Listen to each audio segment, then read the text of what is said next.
Welcome to the New Books Network. Hi, I'm Elizabeth Ferry. Welcome to another rebroadcast from the RTB archives.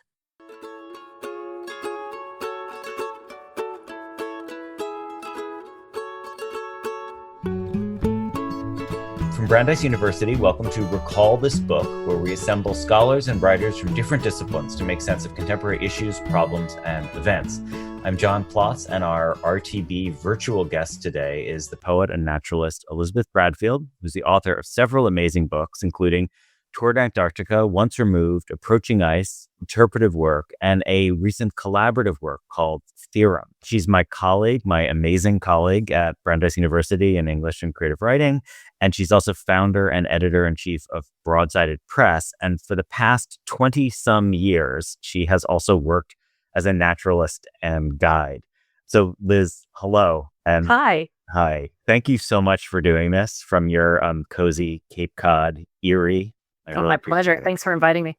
Yeah. So Liz, I should say this is another installment of our Books in Dark Times series, which asks what books we turn to for guidance and sustenance and engagement at moments like these. And the series as a whole takes its inspiration from Hannah Arendt's idea in Men in Dark Times that, even at the darkest moments, you can find sustenance from the thought that things, have been better and will be better in the future.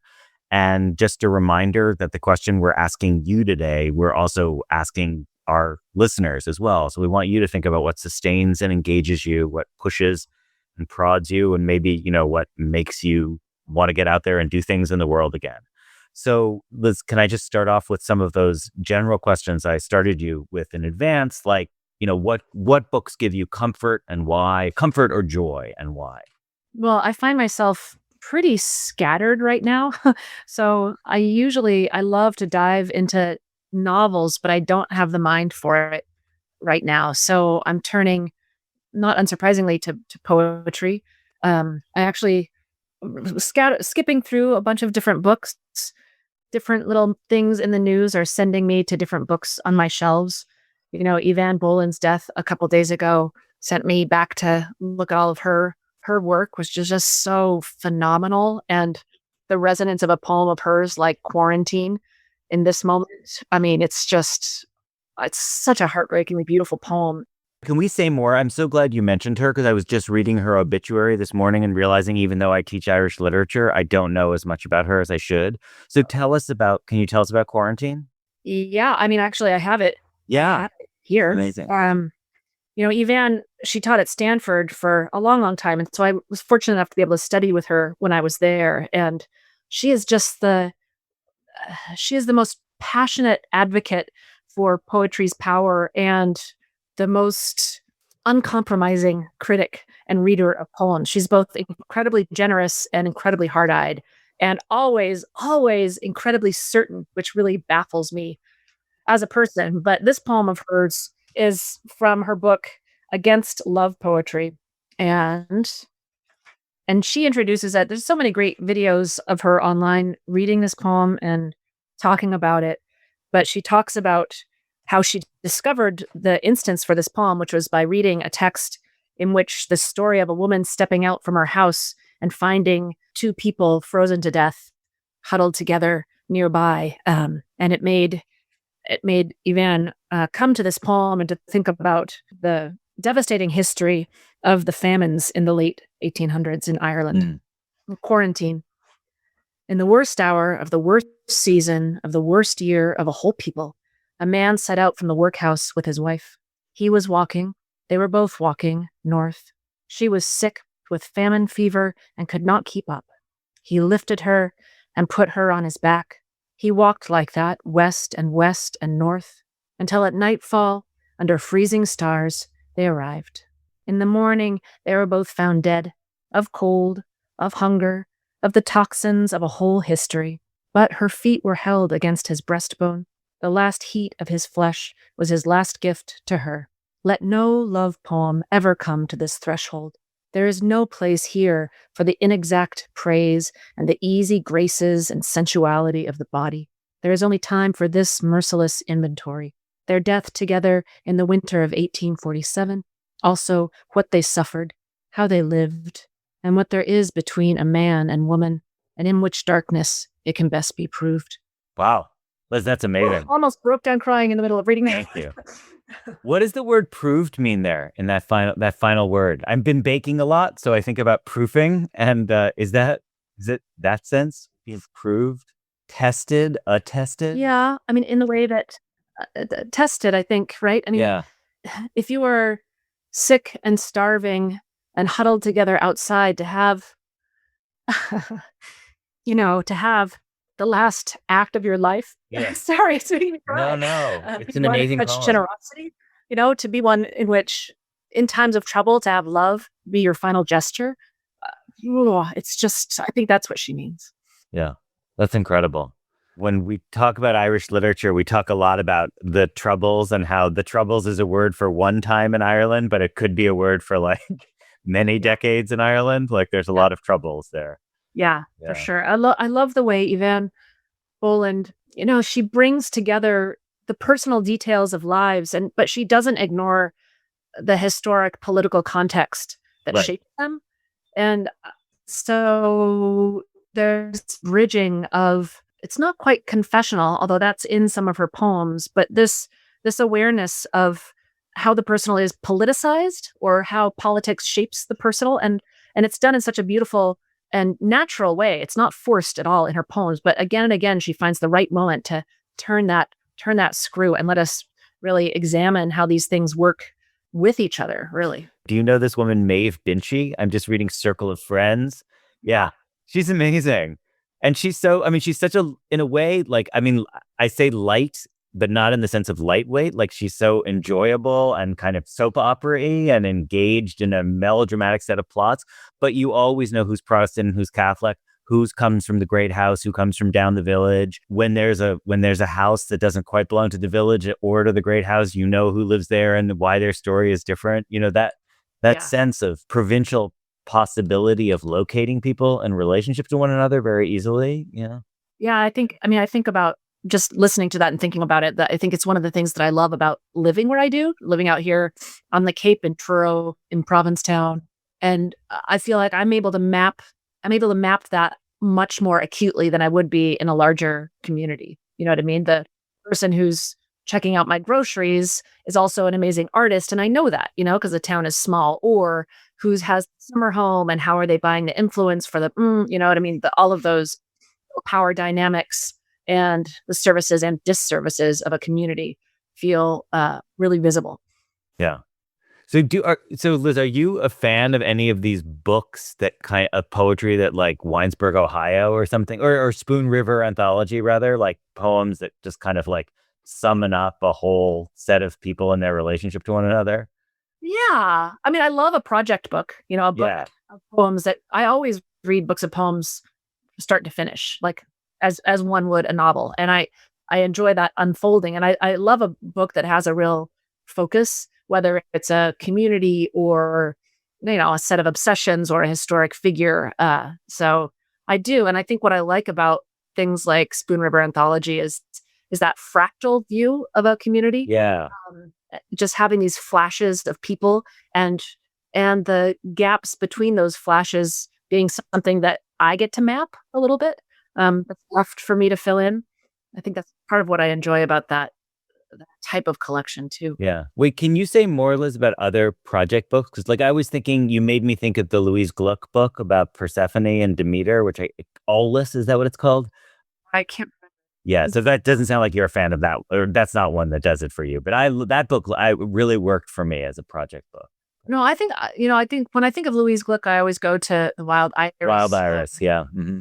Of her collections. But honestly, I haven't read her as deeply as some other poets. But I'm thinking right now of Brian Tier's book, Doomstead Days, that I just finished. It's a new book, and Brian Tier is just an amazing writer and thinker. And a lot of the poems in Doomstead Days, he's engaging with climate change, but he's looking at the way the body's frailties are mapped onto the landscape's frailties. He looks at the first public disaster he witnessed, which was an oil spill in San Francisco Bay.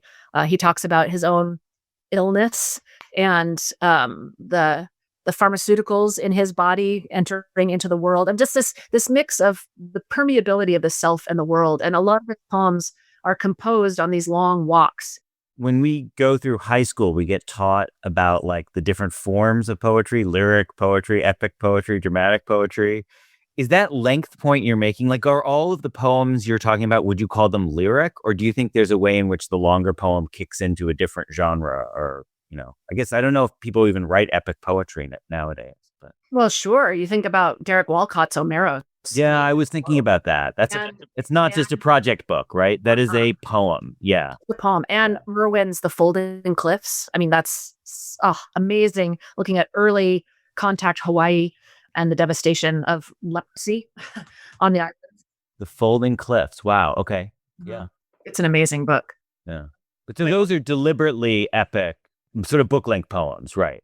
But then you're talking about, I don't know, lyric piled on lyric or something. Yeah, I think often that happens. And I think, and when I was in graduate school, one of my teachers was Linda McCarriston, and she talked a lot about the lyric impulse versus the bardic impulse. So not thinking of lyric as a short thing necessarily, but the lyric as the self reflecting upon the self, whether it's in resonance with a cloud or whatever.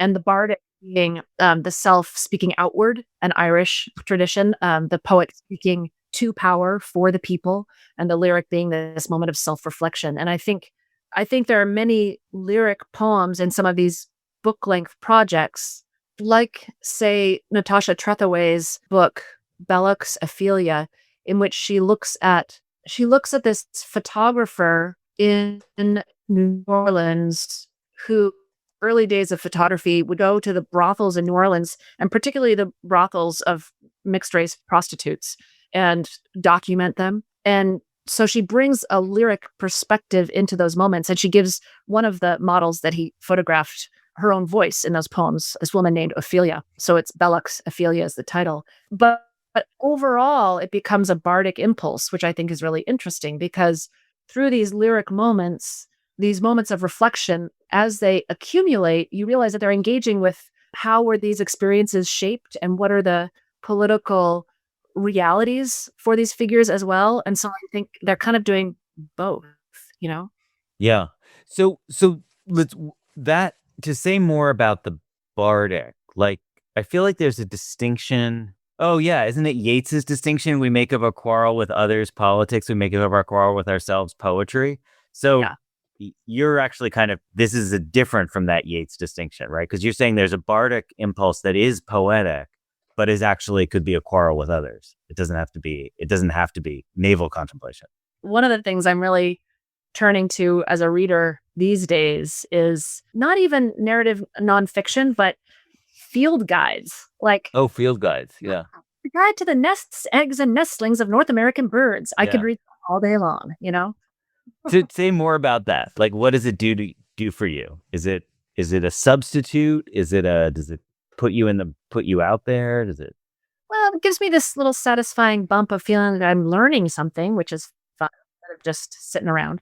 But also, I think it's partly because it's spring too, right? And migratory birds are coming through, and I just start thinking about there's so much that I don't know about so much. So hear a bird, look up the bird, read about the nest. I find the what I think it is. I think also the form and the structure of a natural history guide, where you have these categories and they're each kind of answered in detail. Like in this book, there's the description of the nest, the breeding season, the eggs, the incubation, the nesting period. They vary, but they're the same. And I find it really beautiful and fascinating as a genre, as well as just the information that's in there, Yeah, I totally hear you. And I have these Sibley guides, and I try to read them that way sometimes. And somehow I'm just not programmed that way. Like, I read them, I can read one section and think it's great, but I don't know. Like, when I was when I was lucky enough to go to the Galapagos, then the books just came alive for me, and I was reading them. Like, the second I got back on the boat, I would just start reading them. But it was because it was overdetermined, like the world gave me the reference, and you're clearly able to bring the world in to that taxonomy. I don't know know if it's that different though, really, because it's not like it's the first thing I turn to in the morning, but as soon as I come back inside from having been outside, there's something that I see, like pick up a shell on the beach. Do I really know what this is? Let me go look it up. And I love the field guide as an initial point of reference because I also love to see what's on either side. You know what I mean? And Yeah. looking stuff up online is just not as satisfying as these books, which, they blow my mind too for just how did we figure some of that stuff out? Like, how did someone get into that nest cavity and document this building? How did someone have the time or even the imagination to watch an ant crawling across the yard and envision the complexity of that? Liz, do you know a book called The Love of Insects by maybe his name is Eisner or Esner? Not Lauren Isley, but it's like that. He's a friend of E.O. Wilson's, and he's like an insect. He is an expert. I mean, I think he's just generally an insect guy, but he's had like a 50-year career, and he's interested in insect camouflage and Yeah. weaponry, basically. Like, so he's interested in how a fecal shield works on a dung beetle and how different kinds of miming work. Like, how much energy do you have to give up to look a little bit like a bee? How much energy do you have to give up to look a lot like a bee if you're a non-stinging insect? Yeah. Oh, and it's just amazing to me how we can know those things. I know, especially animals that go through radically different life stages. Like I was reading Oh, about yeah. the life stages of echinoderms the other day. So starfish, urchins, sand dollars, and to figure that out in the ocean that you have this tiny planktonic creature that looks a little bit like a space capsule and then the later form is growing inside of it and it turns itself inside out like a sock and becomes an urchin. I mean, it's Yeah. how did anyone, I don't know. I know, and It's we make fun of people for calling barnacle geese barnacle geese. I'm like, listen, geese coming out of barnacles is actually not as crazy as some of the things that actually happen. Like that one happened to be wrong, but yeah, true. By the way, it's Thomas Eisner for Love of Insects. You should check it out. Even just the images are unbelievable. And I wonder if yeah. that guy is still alive. It's Mhm. just, he figured out like how hot the spray is that comes out of beetles. Like it's 227 degrees or whatever. Oh my God. It's Yeah. amazing. Yeah. Yeah. I love that. You too. So Liz, I think lots of people listening will want to know, since we often talk about childhood books here. So people will want to know kind of like, it's like the childhood of the poet question. Like when you were a kid, did poetry turn you on? Do you remember early books that did turn you on? I love to read. I was super obsessed with all the series books, any ones I could get my hands on, right? Yeah. A book and series, Nancy Drew or the Boxcar Children, or for me, it was Trixie Belden. It was kind of this, she was a schoolgirl Seamus, she was a young detective and kind of a tomboy, and she Oh, was wow. around doing this stuff. I loved Trixie Belden. Trixie Velvet. Belden. Wow. Belden. Amazing. Yeah, she was great. But I didn't know we had children's garden of verse and we had some Shel Silverstein around the house, but poetry wasn't the thing for me then. I will say that I still love reading young adult novels.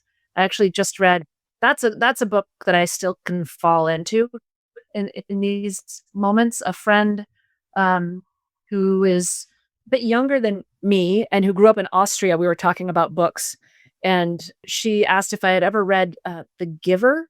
Do you know Oh, this book? yeah. It was published, I think, in 94, we found out. And I had never heard of it. It was beyond my, young adult reading days. I was being very old and Lois Lowry. 19. Yeah.